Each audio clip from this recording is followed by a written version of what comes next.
शुरुआत करते हैं पहली और प्रमुख खबर के साथ। सबसे पहली और प्रमुख खबर कर्नाटक से जुड़ी हुई है, जहां खतरे में इस वक्त सिद्धार्थ मैया की कुर्सी इस समय नजर आ रही है, क्योंकि एक दावा इस समय किया गया है डीके शिवकुमार को लेकर कि वो 6 जनवरी को मुख्यमंत्री बनेंगे। रामनगर से विधायक हैं और उनकी तरफ से ये बड़ा दावा किया गया है। एचए इकबाल हुसैन की तरफ से ये बयान दिया गया है, जो इस समय जमकर वायरल हो रहा है, क्योंकि इससे पहले अगर हम देखें तो कांग्रेस कई राज्यों में इस जो सीएम पद है उसको लेकर के जो खींचतान हुई, कई राज्यों में इस खींचतान की वजह से, इस अंतरकलह की वजह से अपनी सत्ता गंवा चुके हैं, जिसमें मध्य प्रदेश प्रमुख तौर पर है, छत्तीसगढ़ है, राजस्थान है, पंजाब है। लेकिन अब वैसी ही परिस्थितियां कर्नाटक में ना बने, इसको लेकर आलाकमान लगातार कई सारे कदम भी उठा रहा है। लेकिन सवाल वही है कि जो वादा, जिस पर सहमति बनी थी कर्नाटक में जीत के बाद में कि 2.5 साल मुख्यमंत्री रहेंगे, 2.5 साल सिद्धार्थ मैया और 2.5 साल डीके शिवकुमार, और अब कर्नाटक में 2.5 साल पूरे हो चुके हैं, तो क्या सिद्धार्थ मैया अपने पद से इस्तीफा देंगे? क्या डीके शिवकुमार मुख्यमंत्री बनेंगे? इसको लेकर अभी तक असमंजस की स्थिति लगातार बनी हुई है, क्योंकि कांग्रेस आलाकमान की तरफ से किसी भी प्रकार की कोई प्रतिक्रिया अभी तक सामने नहीं आई है। लेकिन इन सब के बीच में एचए इकबाल हुसैन, जो कि विधायक हैं, उनकी तरफ से यह बयान सामने आया है कि डीके शिवकुमार अब 6 जनवरी को सीएम पद की शपथ लेंगे। तो ऐसे में कई सारे सवाल उठने लाजमी है कि आखिर ये दावा उनकी तरफ से किन वजह से किया गया है। जानेंगे कि अपडेट इस पूरी खबर से जुड़ा हुआ, लेकिन उससे पहले आपको दिखाते हैं खतरे में सिद्धार्थ मैया की कुर्सी, जहां आपको बता दें कि रामनगर से विधायक की तरफ से यह बड़ा दावा किया गया है। सत्तारूढ़ कांग्रेस विधायक का ये तूफानी बयान सामने, और इस बयान के बाद में कई सारे सवाल उठने भी लाजमी है, क्योंकि जो एचए इकबाल हैं, जो कि विधायक हैं कांग्रेस के, उनकी तरफ से ये बात कही गई है। और एक तरह से अगर हम देखें तो इसे भविष्यवाणी के तौर पर भी देखा जा रहा है कि 6 जनवरी को डीके शिवकुमार मुख्यमंत्री बनेंगे। ये बयान उनकी तरफ से किया गया है, ये दावा किया गया है। सिद्धार्थ मैया को अपना पद खाली करना चाहिए, शिवकुमार को मौका मिलना चाहिए, ये तमाम बातें उनकी तरफ से कही गई हैं। साथ ही उन्होंने कहा कि 6 जनवरी को सीएम बनने की 99% संभावना है। अब सोचिए, जब कोई विधायक इतना बड़ा दावा कर रहा है तो कुछ ना कुछ तो उसके पीछे की वजह भी होगी। 6 या 9 जनवरी को सीएम बन सकते हैं, ये बात उनकी तरफ से कही गई। दरअसल आपको बता दें कि जो हुसैन है वो डीके शिवकुमार के कट्टर समर्थक हैं, और इसीलिए डीके शिवकुमार को मुख्यमंत्री के कुर्सी पर वो देखना चाहते हैं, और तमाम बातें इस तरह की कही जा रही हैं। लेकिन सवाल आखिर घूम फिर के वही आ जाता है कि जो 2.5 साल का जो फॉर्मूला तय हुआ था कर्नाटक में, क्या आला कमान की तरफ से भी मोहर लग चुकी है डीके शिवकुमार को मुख्यमंत्री बनाने के तौर पे? क्या सिद्धार्थ मैया राजी हो चुके हैं अपनी सीएम पद को छोड़ने के लिए? क्योंकि इससे पहले अगर हम देखें तो कई और राज्य हैं जहां पर इस अंतरकलह की वजह से कांग्रेस की सत्ता चली गई, जिसमें मध्य प्रदेश मुख्य तौर पर 2018 में 15 साल बाद कांग्रेस की वापसी होती है मध्य प्रदेश के अंदर। लेकिन जिसके बाद में 2020 में ज्योतिरादित्य सिंधिया कांग्रेस से अलग हो जाते हैं इस सीएम पद को लेकर के ही। कमलनाथ और ज्योतिरादित्य सिंधिया के बीच में ये सारी चीजें नजर आ रही थी और सीएम पद को लेकर कलह थी। वहीं पंजाब की अगर बात करें तो सीएम कुर्सी के कारण सत्ता से बाहर कांग्रेस हुई पंजाब में भी, क्योंकि अमरिंदर सिंह को किनारे करने की कोशिश कांग्रेस की तरफ से उस दौरान की गई, जिसके बाद में चरणजीत सिंह चन्नी को मुख्यमंत्री पद दे दिया गया, जिम्मेदारी उनको दे दी गई।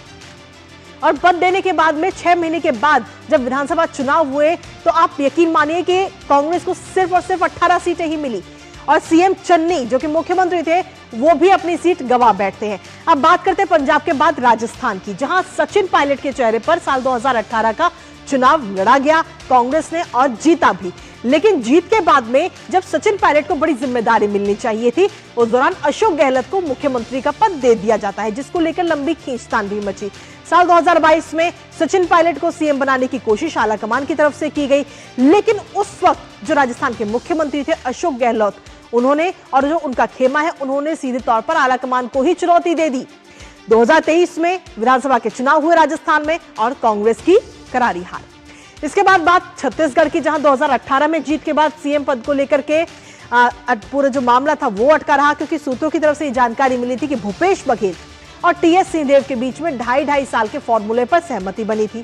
साल 2020 में टीएस सिंहदेव ने मंत्री पद था उनका, उससे इस्तीफा दे दिया, और ये जो आंतरिक कलह है वो सबके सामने आ गई, जिसके बाद में आंतरिक कलह की वजह से ही साल 2023 में जब चुनाव हुआ तो कांग्रेस को अपनी सत्ता उसमें भी गंवानी पड़ी।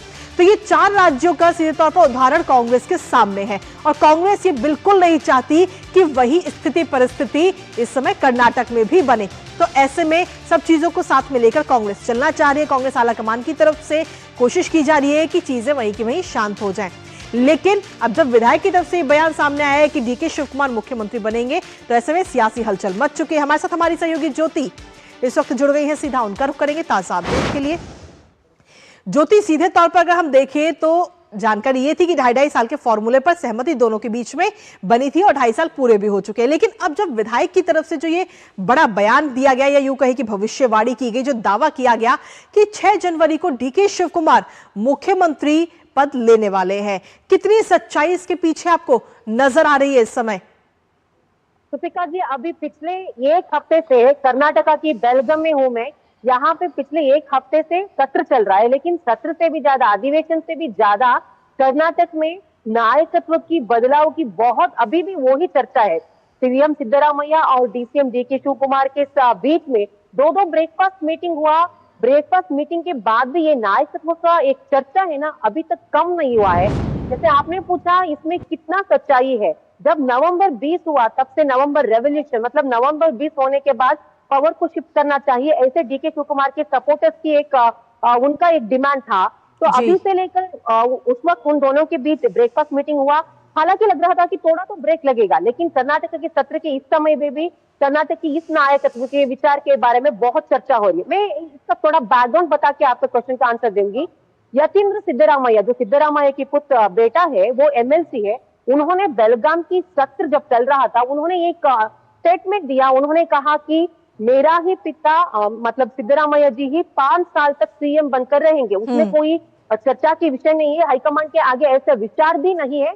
तो डीके शिव कुमार तो अपील करेंगे, लेकिन ऐसा कोई बात नहीं है, वो ही सीएम बनके रहेंगे। तो इसी के बाद यहाँ से कांग्रेस के डीसीएम डीके शिव कुमार जी की जो सपोर्टर्स है, इकबाल हुसैन या मागड़ी बालकृष्णा हो, वो लोग अभी एक जोर लगा रहे हैं। इतने दिनों तक कह रहे थे कि नवंबर क्रांति, दिसंबर क्रांति, लेकिन आज स्ट्रेट टू दी डेट ही बताया उन्होंने, जनवरी 6 या 9। तो रिपोर्टर्स उनसे ये पूछा कि क्यों जनवरी 6 और 9, क्योंकि उन्होंने ये कहा कि उनका लकी नंबर है, डीके शिव कुमार की ये लकी नंबर है, तो 6 या 9 इसी बीच में होगा। इतने दिनों तक ये भी सुनने में आ रहा था संक्रांति के बाद होगा, कैबिनेट रिशफल के बारे बाद में बात होगा, या सिद्धरामैया बजट जो इंप्लीमेंट करते उसके बाद नायकत्व की बदलाव होगी। लेकिन अभी उन्होंने एक बॉम्ब डाला है कि जनवरी 6 या 9 इसी दोनों डेट में हुआ है। जैसे आपने कहा, उन्हें कोई तो कंफर्मेशन होगा क्योंकि एक विधायक ऐसे थोड़ी स्टेटमेंट नहीं देते हैं। कांग्रेस की विधायक और एक आरबी तिम्मापुरा सचिव है, उन्होंने ही कहा है कि शायद उन्हें कोई कंफर्मेशन होगा, इसलिए उन्होंने ऐसा स्टेटमेंट दिया है। तो ये तो सत्ता संघर्ष की जो बाजी है ना, अभी तक खत्म नहीं हुआ है। सत्र में यहाँ पे शुगर केन की फार्मर्स का इश्यू हो, इससे भी ज्यादा नायकत्व के विचार में बहुत दौरे लग रहा है। और यहाँ पे भी not only breakfast meeting, dinner की मीटिंग के बारे में हम कोई बात कर रहे थे ना, बेंगलुरु में स्टॉप नहीं हुआ है, बेलगम में भी डिनर मीटिंग कंटिन्यू हुआ है। सीएम भी एक बार उनके सपोर्टर्स के साथ डिनर मीटिंग किए और डीसीएम डीके शिव कुमार भी डिनर मीटिंग किए। ये डिनर मीटिंग है ना, कुछ और निशाना दिखाता है। डिनर मीटिंग ना ही केवल उनका पॉलिटिकल एजेंडा या सत्र के बारे में चर्चा नहीं है, ये सब है नायकत्व के बारे में चर्चा। लेकिन ज्योति जी, इन सब के बीच में क्या कांग्रेस आलाकमान की तरफ से किसी प्रकार की कोई प्रतिक्रिया या बयान अभी तक सामने आया है सीएम पद को लेकर? हाँ, अभी तक तो इस मामले में यतींद्र सिद्धरामैया या इकबाल हुसैन, इन दोनों के स्टेटमेंट के पर्टिकुलर इसके बारे में कोई रिएक्शन नहीं आया है। लेकिन आज जैसे आपको पता है, दिल्ली में वोट चोरी के खिलाफ रैली है ना, तो यहाँ पे सीएम सिद्धरामैया और डीसीएम डीके शिव कुमार दोनों जा रहे हैं। तो यहाँ पे कुछ ना कुछ चर्चा होगी, ना ही केवल वोट चोरी के खिलाफ उनका आंदोलन होगा, यहाँ पे नायकत्व के विचार के बारे में भी चर्चा होगा। हालांकि दोनों ने भी, सीएम हो या डीसीएम हो, दिखाते हैं कि हमारे दोनों के बीच कुछ भी मतभेद नहीं है, हम एकजुट है, ब्रेकफास्ट मीटिंग के बाद सब कुछ नॉर्मल चल रहा है, ऐसे दिखाते हैं। लेकिन जैसे यहाँ पे हम माहौल देख रहे हैं, यहाँ की राजनीतिक माहौल देख रहे हैं, वैसा कुछ भी नहीं है। अंदर ही अंदर दोनों लीडर्स जो है स्ट्रैटेजी तो बना रहे हैं। यहाँ पे सीएम सिद्धरामैया खींच रहे हैं कि मैं सत्ता नहीं छोड़ूंगा। जी। यहाँ पे डीसीएम डीके शिव कुमार कहते हैं कि मैं कुर्सी लेकर ही रहूंगा। लेकिन हालां यहाँ पे बिल्कुल ज्योति, यानी कि कुल मिलाकर अगर हम देखें तो कांग्रेस तो लगातार ये बात कह रही है कि ऑल इज वेल है, लेकिन ऑल इज वेल कहीं ना कहीं जमीनी स्तर पर नजर बिल्कुल भी नहीं आ रहा है। फिलहाल बहुत बहुत शुक्रिया ज्योति, तमाम जानकारी और अपडेट्स हमारे साथ साझा करने के लिए। इस पर अपनी नजर लगातार बनाए रखेगा।